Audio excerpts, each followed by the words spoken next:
All right, let me get my caliper. Where the hell is it? Right here. Okay, so what we got here, we're going to be talking about, rather than buying another kicker gear, first off, the 9-tooth kicker gear does not mate up well to the 18-tooth clutch drum. If you got the 18-tooth clutch drum, you should use the 18-tooth ratchet gear. If you got the 9-tooth clutch drum, which is late 65, I believe, and later, or a replacement here, you should certainly also have the matching gear. So 18 and 18 or 9 and 9. Don't try to mix them. That doesn't work out well.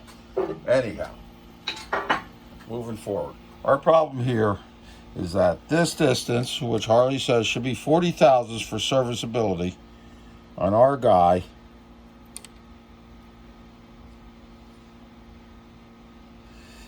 that's 205-ish. Come on over here. Like we did before, this is going to be 187.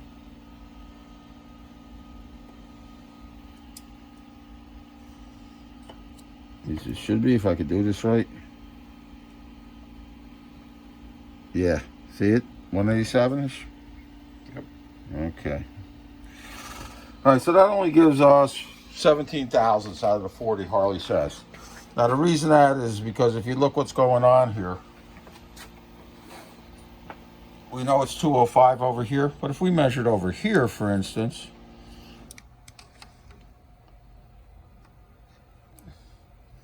$220. That's because of this. So the bushing wears right here. And that's what, if it wears too much, these teeth are going to contact these teeth.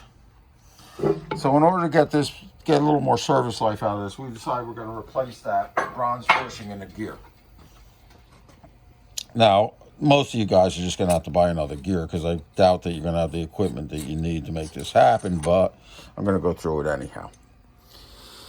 Okay, so what happens is these sleeves can also wear. This one's very nice. I can't feel anything going on with it. This sleeve is beautiful. Now, this sleeve is the stock Harley guy from the factory, 1 25. All right, this one's a little shorter, but that's what they are. They're 1 25. There's also a service part that is 1 47.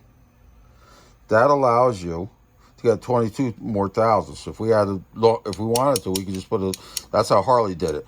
They were like, don't mess with this. Put the longer service part in here. That's how you got your clearance back. Clearance. All right. Well, we're not going to do that. All right. Those 1 47s, they're around. You'll find them if you look for them.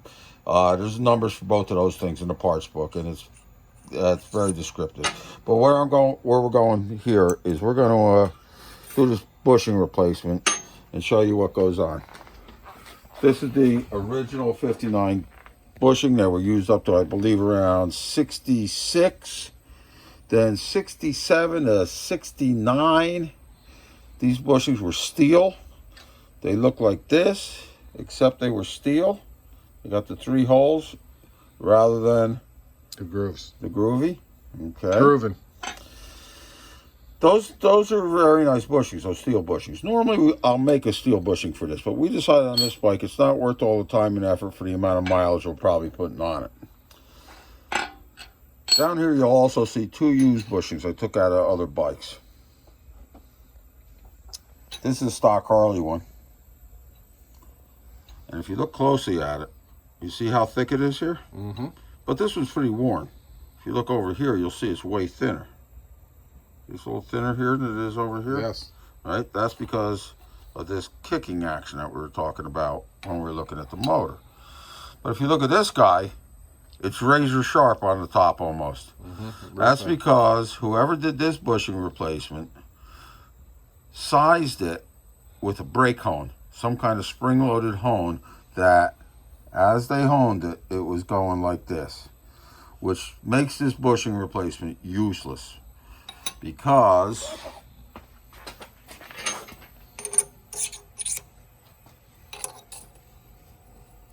The side's getting held back normally. Let's see if I can get my finger back there to do it. See that? A lot of dance in there. See how much that is? Yeah, that's It's a lot. incredible. Right.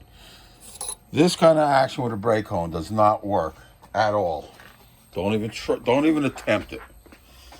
All right, so what we got here is we're going to take this original bushing out, as much as we hate to do that, and put this later model 70 and up bushing in.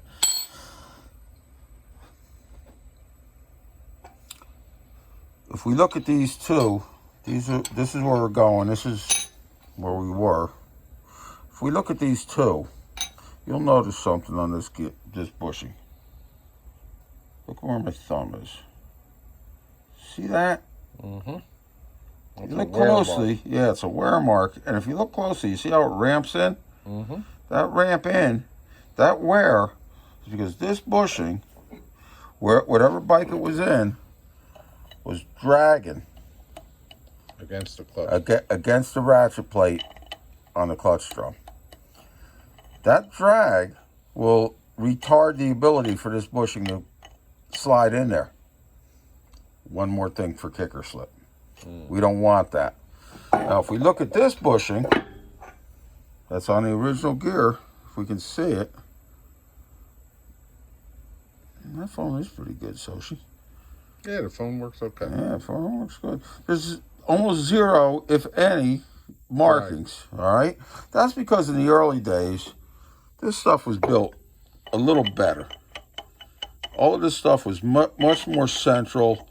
As time went on, the same tooling, I think, was used, and it got a little worn out, and things just got sloppier. And that's when you would see this thing.